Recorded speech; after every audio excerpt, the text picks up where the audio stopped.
Okay, let's start with some jumping jacks.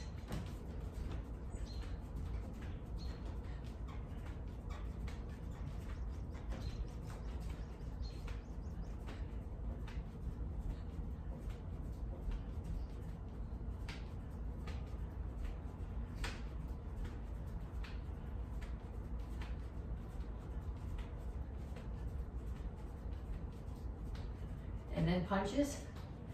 Keep your hands up. Keep your feet moving. Rotate into all of the backhand punches.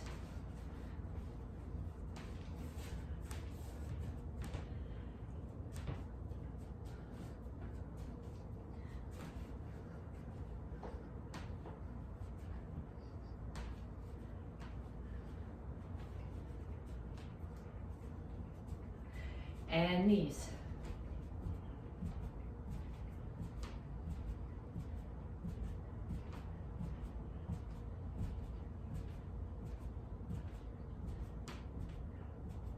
Other side.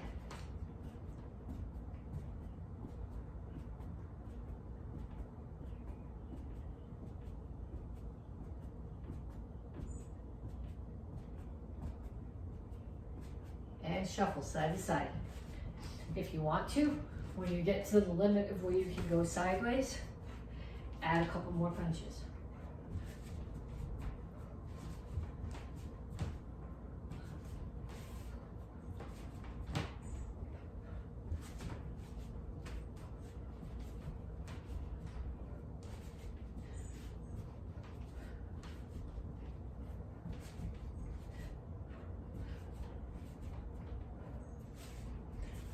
Then ladder steps. Knees up as if there's a ladder on the floor and you're stepping between the rungs.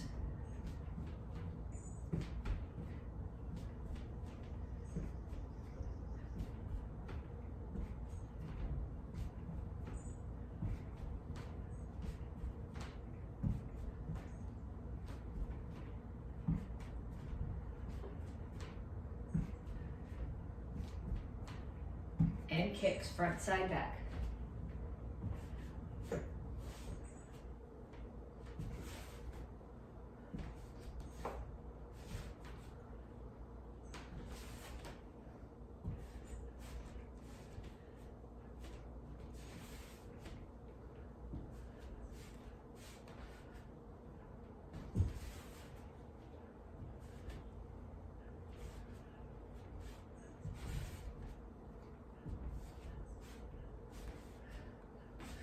Okay, so now you need to do each one of those sets 2 more times. So jumping jacks, punches, shuffle, side to side, knees, ladder steps, and kicks.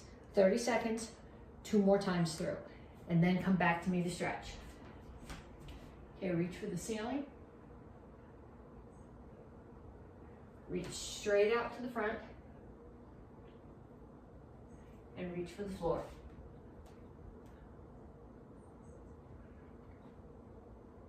Over to one side, grab your ankle, lift your chin, pull your chest to your knee.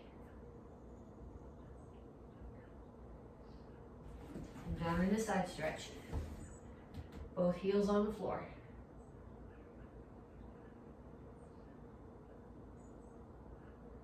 Turn, stretch your hip flexor.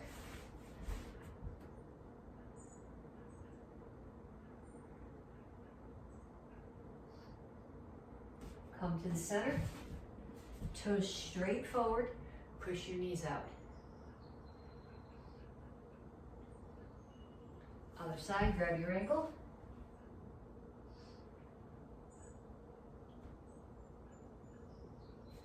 Down in the side stretch.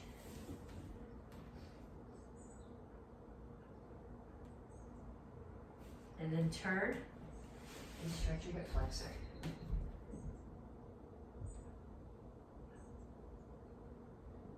Have a seat. Put the bottoms of your feet together. Okay, now you want your back straight like this, not rounded.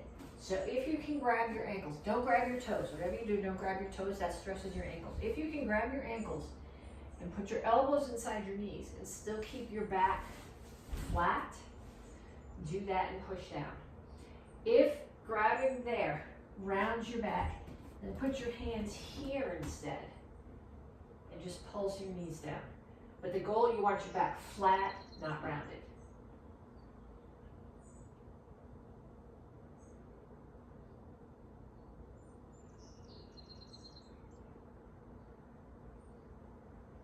And then feet out. Over to one side, grab your toes, and reach over the top.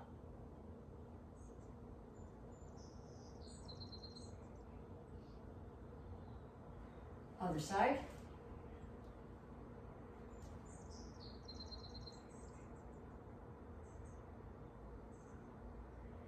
And then chin up, toes straight up, reach your elbows toward the floor.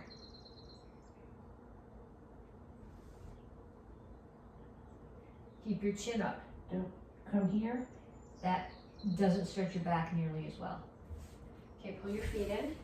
Heels on the floor, come to a squat. Push your knees out with your elbows and rock forward and back a little bit.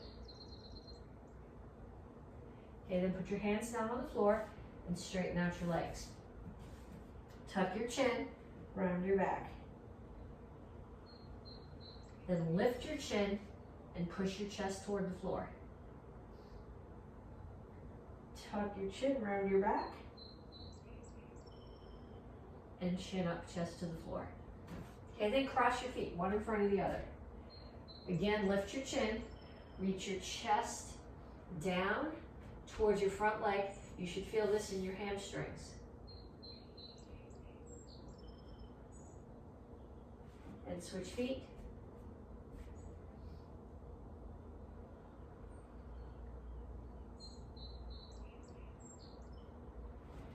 And up. Okay, we have 3 exercises to do. The first one is called sit-outs, and well, I don't know. I'm gonna call it an arm drill, but it's technically an arm drill and a leg drill and a core drill. I think I'm gonna take my socks off for this so I don't slide on the floor and break my neck. Okay, so you're starting here. Feet are on the floor, hands are on the floor. I got my heels down. I'm gonna pick up one hand. I'm gonna take the opposite foot and shoot it through the hole. The goal is to bring it way up here and hold it.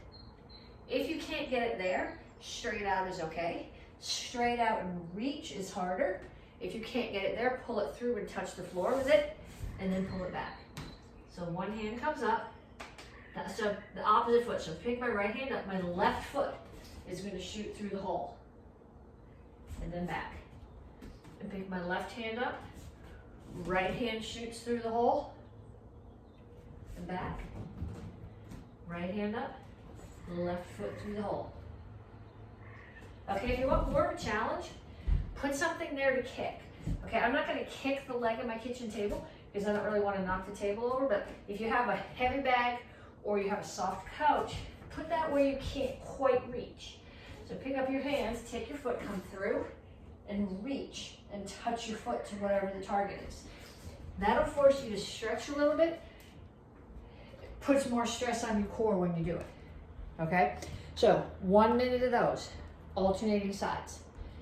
Next one, wide leg sit-ups. So I'm gonna give you 2 options here. You can either sit here like this with your feet out, or you can sit with your legs crossed. In both cases, I don't want to hit my head on the brakes, I want your hands straight up. Okay, so they're not coming back here behind you, because then you tend to use them to pull this way, which is not what I want. I want them here. So they're going from straight up, and they're staying straight up. So I'm either sitting with my legs crossed and doing sit-ups, or with my feet out and doing sit-ups. And 1 minute of those, one or the other, legs crossed or feet out. And then one more. These are squats. I'm gonna do them wide-legged. So my feet are out. So if I was in a stance here, I would be in Soka, toes out, horse stance. Okay, I'm gonna put my hands here. I'm not grabbing my neck. I'm just touching them here behind my ears. I'm keeping my back straight, and I'm squatting down so that my knees are bent enough that this is pretty much level with the floor. So down. I'm not sticking my butt out. I'm keeping my butt tucked under and my back straight. So 1 minute of those. You should do 1 minute of sit-ups, 1 minute of either cross-legged or wide-legged sit-ups, and a minute of squats. Okay, so this month we're working on accuracy. We're gonna start off with side kicks. So I'm gonna start here. Hold on to something if you need to, because we're gonna break it down first off for foot position on the kick. Foot I'm standing on, I'm gonna be kicking that way, so the foot I'm standing on, my toes need to be facing there. I'm gonna bring my knee up in front of me as if there was a step and I was putting my foot on the step. Then I'm going to turn so that my butt and my heel are facing the target. And I'm gonna push straight out. Look at my foot. Okay, my toes are not pointing uphill, they're pointing down. I pull my knee back in and put it down. So we're gonna do 5 on each side. 1, 2, 3, 4, 5. And then other side. 1, 2, 3, 4, 5. Okay, then I want you to get a chair or something that you can use as a target.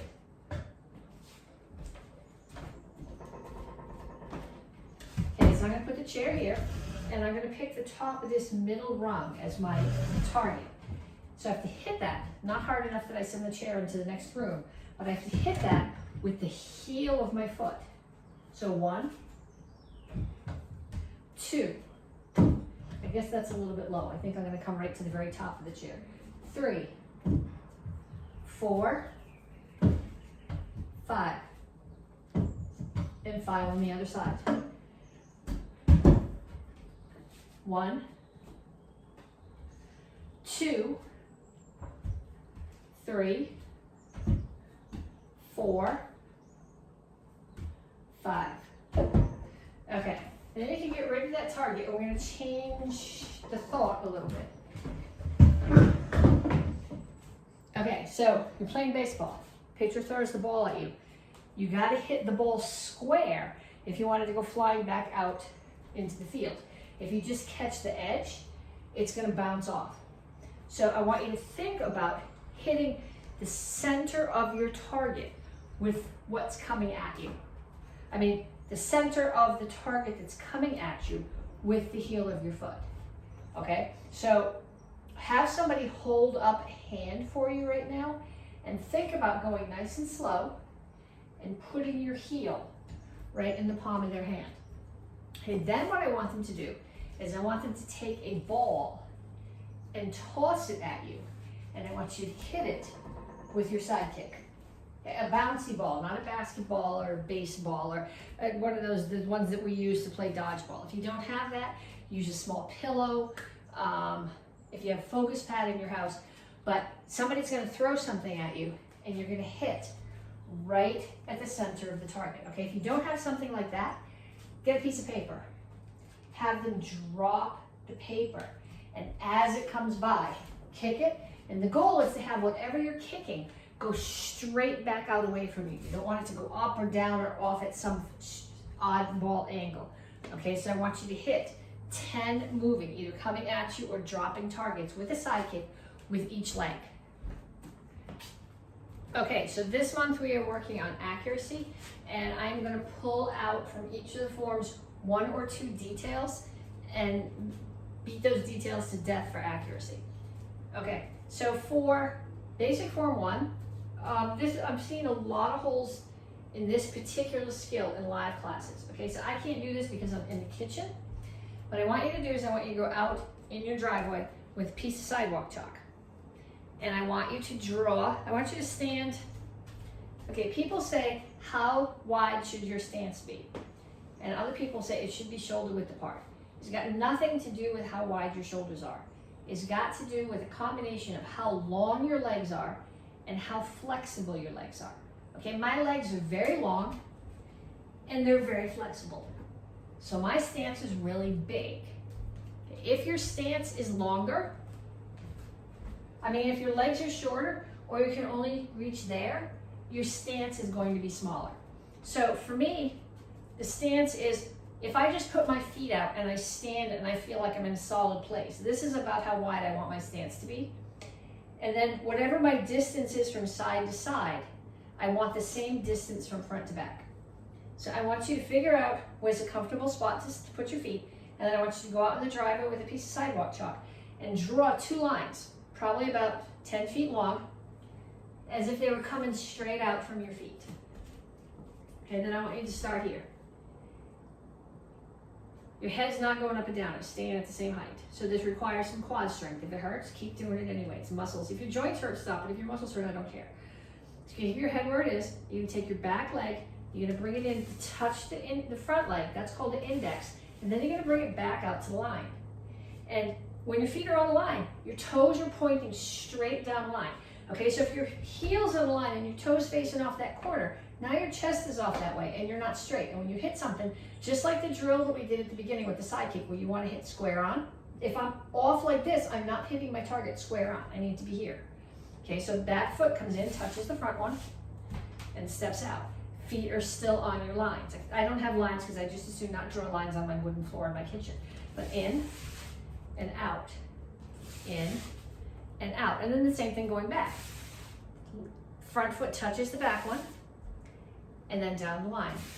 And every time you do this, you should be looking at your feet and making sure that they're right down the line. I can do this, I've been doing this for a long time. I don't have to look at my feet, but particularly if you are a beginner, especially if you're a white belt, I want you to look at your feet. I want you to make sure that every step that you do, I have some lines on the floor here. Maybe you can, if I move my camera, maybe you can see them.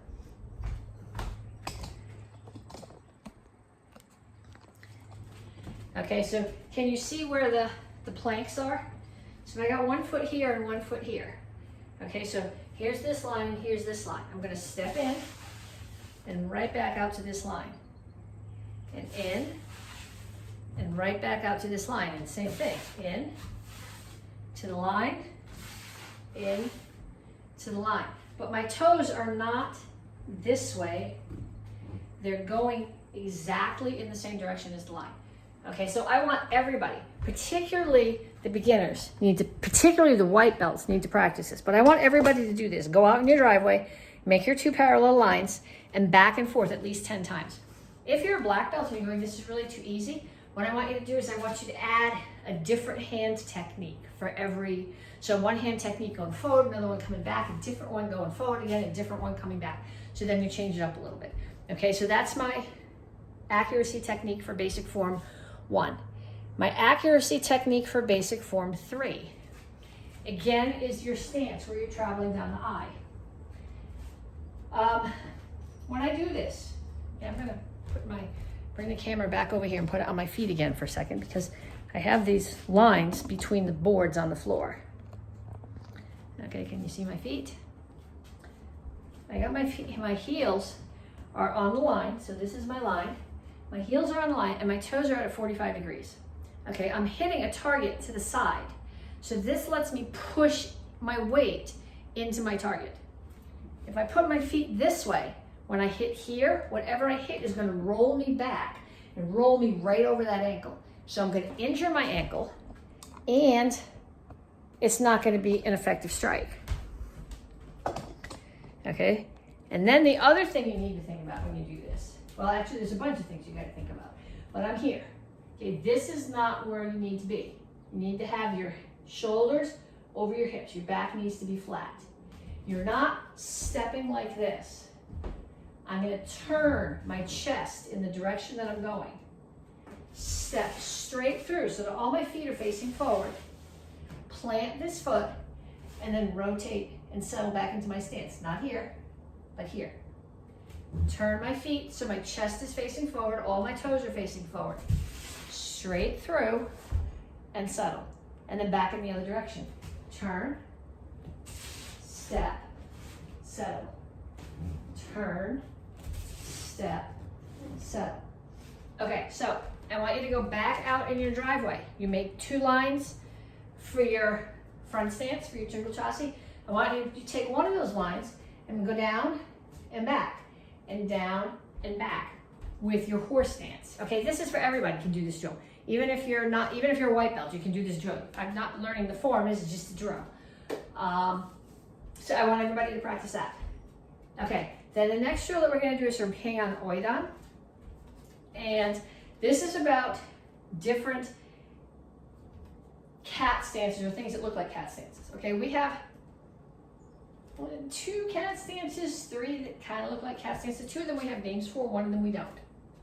Okay, the first one, this is also in basic form 3. This is your very basic Korean cat stance. I start here. I'm going to take the toes on this foot and I'm going to turn them.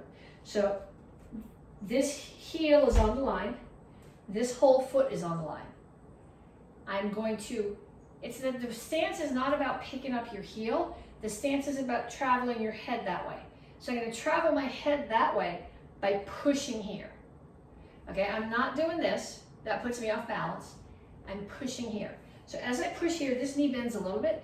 This knee bends a lot more. This heel is off the floor. It's not way up here. If it's way up here, my stance is too short. This is another one of those stances. It's based on how long your legs are and how flexible they are. So I have long, flexible legs, so my cat stance is pretty long. Yours might not be this long, but if you can do this, you do need to make it longer. Okay, so, and when I do this stance, my hips are facing straight forward. This is called Untitled chassis. Then we have, this is Korean cat stance. Then we have a Japanese cat stance. I'm sure there's a name for it. I don't know what it is. I've never had a name for it. But when I do the Korean cat stance, I have 70% of my weight here and 30 here. When I do the Japanese cat stance, I'm going to turn my chest towards the target. I'm going to put 90% of my weight here. Okay, so to get 90% of my weight here, if I leave this foot, I've got to lean, which is not where I want to be.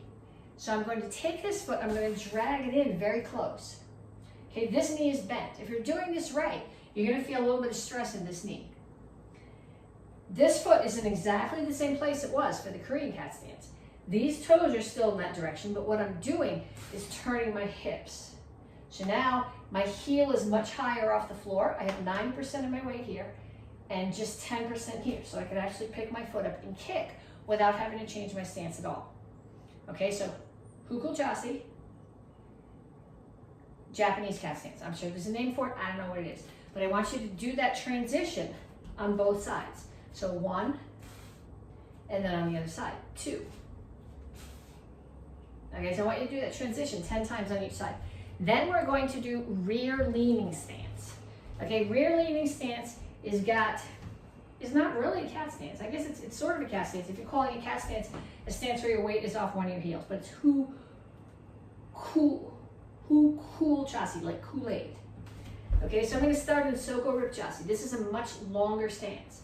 I'm going to start, people tend to go cat stance, rear leaning stance. No, cat stance, rear leaning stance. You see the difference? So I'm going to start here in my Soko Rip chassis, toes out horse stance. I'm going to take one foot and turn my toes that way. And then I'm going to shift my weight back onto this leg. Okay?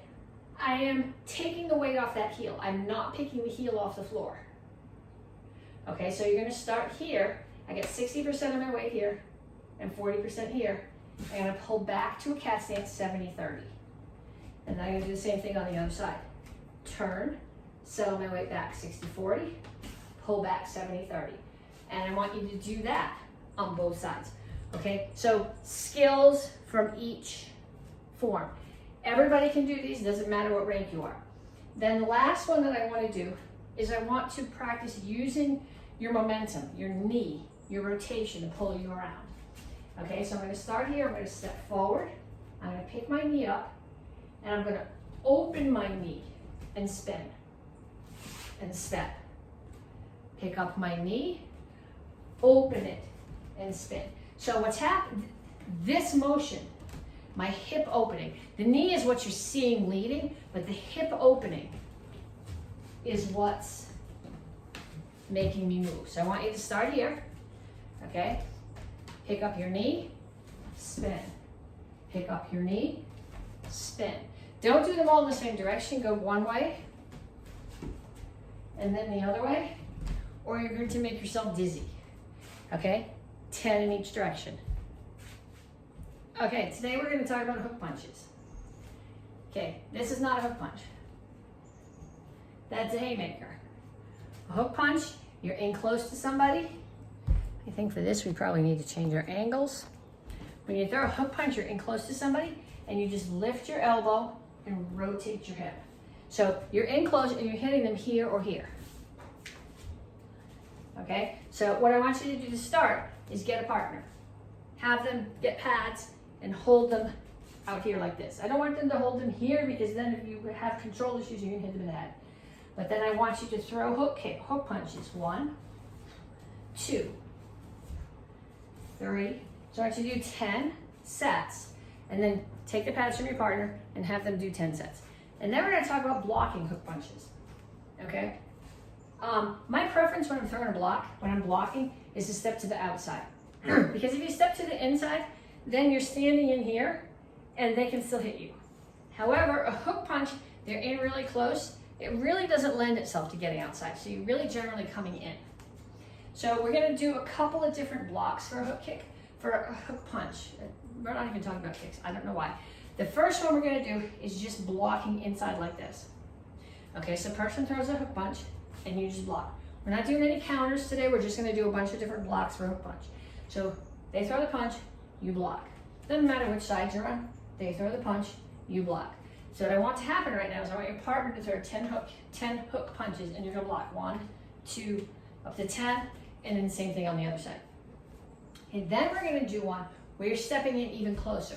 So they're throwing a hook punch and you're going to step in here and block their forearm with yours. Okay, so if they're punching from this side, I step in here. All sorts of great counters you can do from there, but right now, like I said, we're just working on the hook punch and the block for it. So 10 on this side and 10 on that side. Okay, then we're going to do one more. This last one that we're doing makes tons of sense if you're boxing, if you're wearing big boxing gloves. It makes some sense if you are wearing sparring mitts. Not necessarily quite as effective if you have, especially if you have small hands, you don't have a really big blocking surface, but it's still better than getting hit in the head. So I'm here, and someone's throwing a hook punch in my head, and I'm just going to bring my hand up like this and block. Block, block, block. Okay, so what we're going to do now is your partner's going to throw a punch, and you're going to block. So they're going to punch, you're going to block, 10 on that side, 10 on the other side. Make sure that you both get a turn. Okay, so we're going to put together a sparring combination. We're going to use the side kick that we worked on at the very beginning of the class, and we worked on accuracy. Okay, so we're going to start off with a front kick and then a side kick. So I'm going to throw a front kick. I'm going to bring it back. I'm going to turn and throw a side kick. Okay, so if you want to set this up to start where you can hold on, front kick, turn, make sure you turn the standing foot the rest of the way, side kick. And I want you to do the same thing on the other side. Front kick, side kick. I want you to do 10 of those on each side. Stop the video and do 10 on each side. Then when you come back, we're going to do spin side kick, and I show it to you in both directions. Okay, so when I do a spin side kick, I'm kicking with my back leg. You do not ever want to twist your feet up like this, because if something hits you while you're twisted up like this, you're going to go down and you're probably going to wreck your knees. I'm going to look at my target. I'm going to turn here, look at my target again over the other shoulder. My toes are facing straight there. Then I'm going to drag this foot and throw the side kick. Okay, so if you're doing it with me, looking in this direction, I start here. If I have my right leg back, I'm turning clockwise. Look, turn so that all my toes are facing the back of the room. Keep looking over my shoulder. The leg that I'm going to kick with drags, and I kick. If I'm doing it in the other stance, I'm turning counterclockwise. Looking here at my target, turn over the other shoulder at the target, the leg that's going to kick, it was in the back, drags to the front, side kick. So as you're going to do that side kick, and that spin side kick, and then you're going to land with a back fist to the side of the head.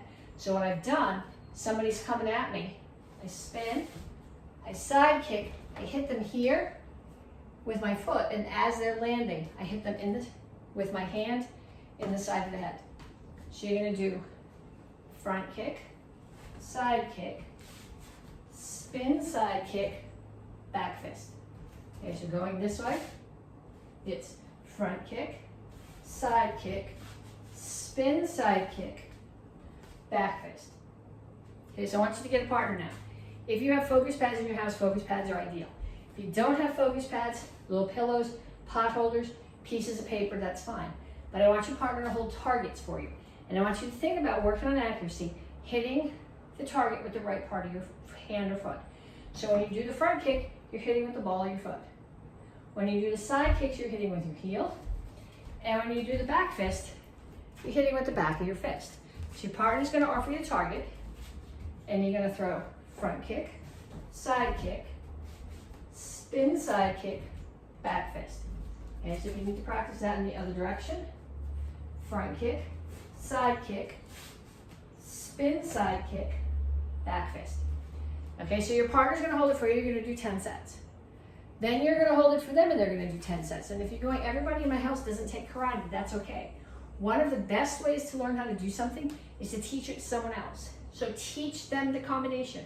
If the spin side kick is not happening for them, if they don't take karate, have them do front kick, side kick, back fist. That works too. If you have somebody else in your house who takes karate, put your gear on. Do this back and forth on each other. No rocket heads, no blood, but I want you to practice this as an actual sparring combination.